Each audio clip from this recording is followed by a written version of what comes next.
Okay, today a quick video on how to make sure that you can record with your Humminbird. This one just happens to be a Helix 7. It's a Generation 3 networkable. It's got Mega Side imaging, which is great. And I did go ahead and I got the Lakemaster Premium VX chip for it, which makes basically everything I'm going to do in this video possible. It was because I wanted to use it for charts primarily and Mega Side imaging. So the first thing we're going to do is we're going to go into the menus and we're going to make sure that I have everything that I want on this unit visible. So I know what those are. I'm going to go through it with you right now. To get into what you can and can't see as far as screens go, we're going to hit the views. We're going to scroll over to here. We've got 2D visible, so that sort of makes it my traditional sort of sonar unit. But for this unit, I like to use it for down imaging. I'm going to make it visible. Side imaging, going to make it visible. Charts, very important, definitely visible. And the last thing, and the most important thing, if you're watching this video, is going to be your snapshot and recording view. I think this is one that often gets missed. It's right at the end of the drop-down menu. Snapshot and recording view, visible. There it is. Excellent. So now we've got everything sort of that we want on here. This looks like 2D. This looks like down imaging. This looks like side imaging. And that looks like the charts are loading up, so that's good. I'm inside today, so it might take a little bit longer than usual. Not important right now. This next one, snapshot, screen, recording view.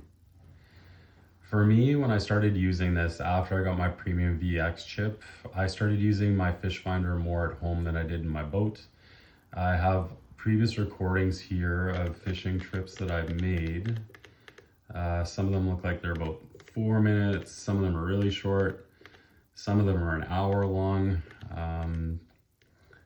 I'd sort of be dead in the water without this unit. I'd be sad if I didn't know how to use this portion of it. So we're going to go to this one here. It looks like it was July 24th. It looks like it was a morning fish at 6:45. I've selected over here. I'm going to hit this arrow to get to it. And the video will actually start playing. I shouldn't say it's a video, but it is all the information that was sort of recorded that day as we were cruising. And because I have all my screens selected here, I can see where I was on the chart. Here was the boat launch over here. We were heading towards here, if I know me, and we were catching all sorts of fish in here. So we've marked waypoints, we have recordings, and I can go back at the kitchen table and review all this stuff. So right now, let's go through the fish. You can see this is going to be a split view of a chart and side. This one's here, a traditional 2D sonar. This one here is a down imaging. I set my down imaging a little bit different than most. I have my reasons and you'll see why soon, I'm sure. But for now, let's watch the side imaging sort of as we move towards the center of the lake. That's not looking too bad already. You can see for myself, because it's a Helix 7, it's a smaller screen. When I'm on the water, I typically set my ranges out to 20 meters. I see a lot of guys have theirs out to 60 meters and the unit's plenty capable of doing that. But for visual, I can actually see things a lot better when I have it set up this way. I'm already seeing some things that, oh yeah, okay. So here we go. We're gonna see if we can catch that on down. I'm gonna go ahead and I'm gonna pause this.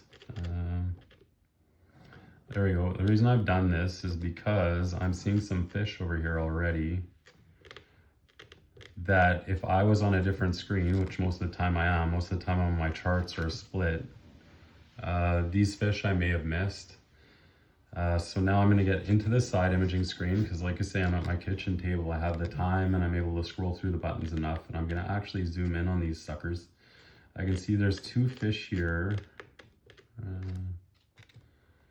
Yeah, definitely. It looks like they're about 3 or so feet off the bottom. These right now, if I wanted to, I could mark them by hitting the mark button. Let's have a look at what that looks like when I get rid of that cursor. Let's go to the charts. And you can see we just marked the waypoint just a little bit off to our left of where those fish actually are.